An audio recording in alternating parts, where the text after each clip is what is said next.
जय सिया राम। साधक के जीवन में बहुत सी ऐसी परेशानियां, जैसे घर में लड़ाई झगड़े बने रहना, या फिर परिवार तो मेल जोल बनाकर रखना चाहता है पर किसी दुश्मन के कारण कोई क्रिया की गई हो और जिससे कि परिवार में लड़ाई झगड़ा हमेशा बना रहता हो। काम में फिर तरक्की नहीं होती है, घर में एक डर का माहौल सा बना रहता है, या फिर धन हानि, भूत प्रेत बीमारी से ग्रस्त रहते हो।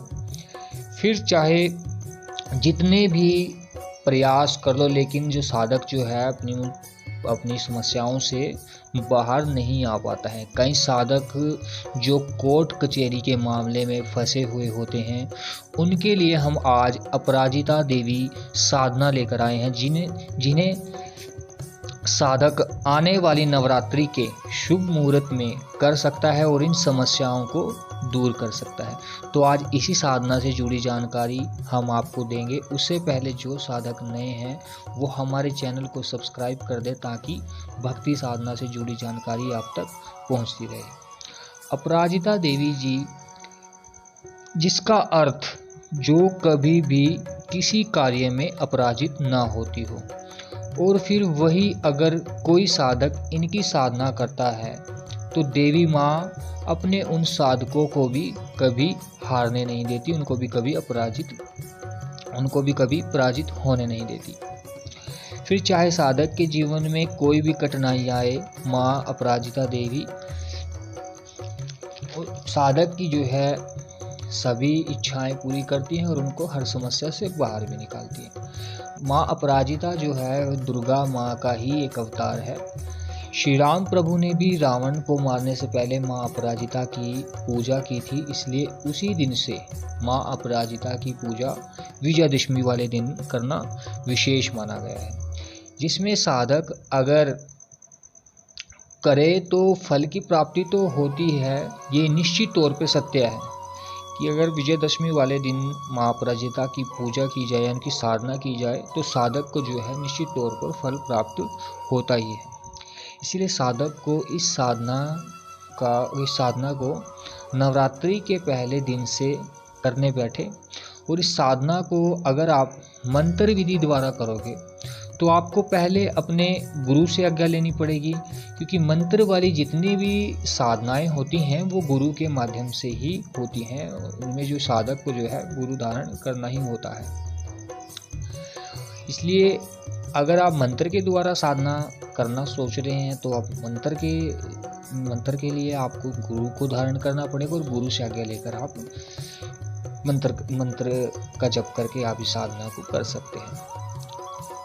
और अगर आप अपराजिता स्तोत्र का पाठ करना चाहते हैं तो बिना गुरु के भी आप कर सकते हैं, इसमें कोई भी समस्या नहीं है। आप अपराजिता स्तोत्र जो है होता है उसे कोई भी घर का सदस्य या साधिका या साधक कोई भी कर सकता है, वो बिना गुरु के कर सकता है।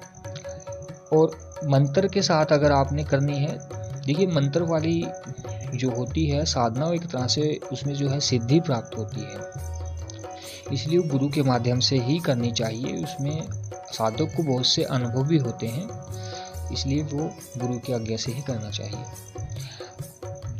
तो साधना मंत्र जो है उसका आपने 21 माला जप करना है। मंत्र मैं आपको बता देता हूँ। ओम अपराजिता महाविद्याय नमः। यह एक वो मंत्र है जिसका आपने 121 माला जप करना है। रुद्राक्ष की माला, लाल रंग के वस्त्र धारण करें और उत्तर दिशा या फिर पूर्व दिशा में बैठकर आप इस साधना को कर सकते हैं।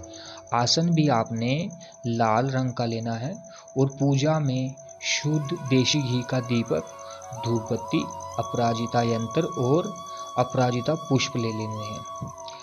उसके बाद ये सामग्रियाँ इकट्ठी करने के बाद आपने हाथ में चावल, फूल और जल लेकर अपना नाम, गोत्र स्थान बोलकर आपने अपनी इच्छा जाहिर करते हुए, जो भी आपकी प्रबल इच्छा होगी उस साधना के दौरान कि आपने इस इच्छा के लिए साधना करनी है, तो वह इच्छा आपने व्यक्त करके जितने भी दिन का आप संकल्प लें, 11 दिन का या फिर 21 दिन का। वैसे 11 दिन का संकल्प नवरात्रि में लिया जाता है।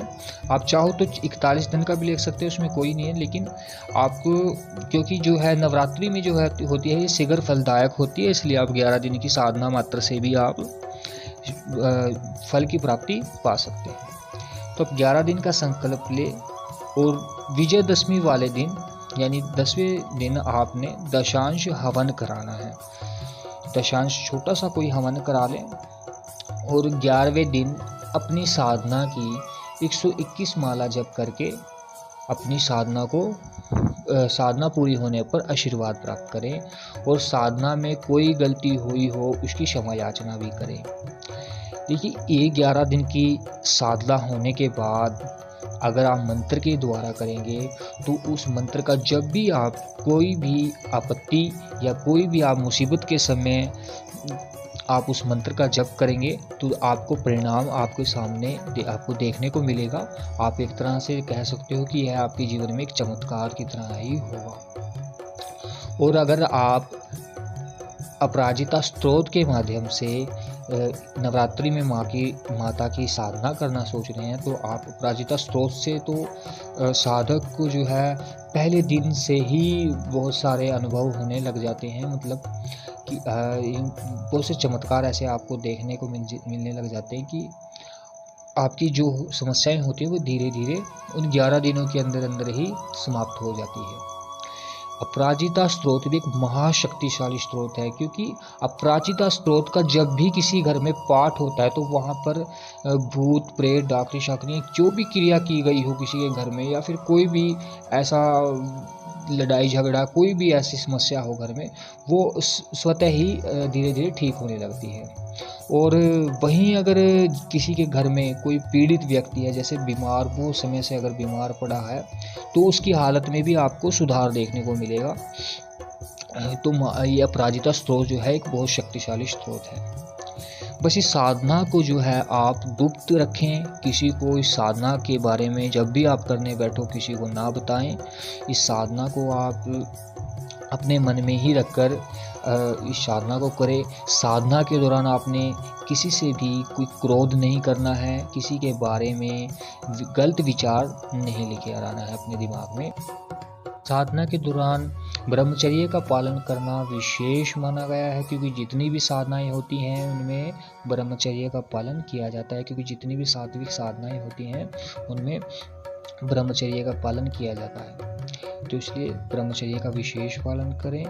और जैसा कि मैंने बताया कि इस साधना को जो है गुप्त तरीके से करें, विशेषकर जिन लोगों के घर में क्रिया की गई हो, जो अपने घर से कोई क्रिया हटाना चाहते हो, क्योंकि अगर जैसे ही वो साधक किसी को बताना शुरू कर देते हैं तो फिर वो फैलती बात उन क्रिया करने वालों तक पहुंच ही जाती है और फिर वो जो है होते हैं साधक की सभी साधनाओं को बंधित कर देते हैं, जिससे कि साधक को कोई भी अनुभव प्राप्त नहीं होती, उनको कोई भी फल प्राप्त नहीं होता।